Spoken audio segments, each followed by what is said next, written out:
Lady Grey 312 says monopolies are the root of all evil, and this is from Make It Pop. In response to your defunding of organizations extraneous to the US, I expect, would you include Israel in this defunding tenure that you discussed with regard to the WHO? If you would end the war between Ukraine and Russia, or at least stop funding it, what would you do about America's ongoing funding of Israel? To be clear, I would end the war in Ukraine and Russia. It's not that I would just stop defunding it.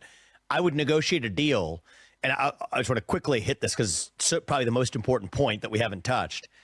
The deal I would negotiate is freeze the current lines of control, make a hard commitment that NATO will not admit Ukraine to NATO, but in return, pull Russia out of its military alliance with China. Okay, that's actually the top threat that we would face is a Russia-China alliance, and we're driving Russia further into China's arms. That's also how we deter China from going after Taiwan without going to war over it.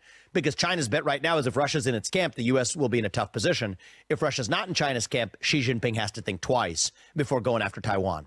So a lot there. I can dive deeper on that if others are interested, but it is a super important plank of my foreign policy vision, which is based on a modern Monroe doctrine, which is to say that where we spend our money is you don't mess with the United States of America on our own soil with Chinese spy balloons or spy bases in Cuba or pumping intentionally, violence into our country across our southern border. No, you don't mess with us. Now, as that relates to Israel, my view is I ask the question, there's no North Star commitment to any one country other than the United States of America. So what advances American interests? I actually do think our relationship with Israel has advanced American interests. I come out on the side of that. Here's what I want to see happen, though.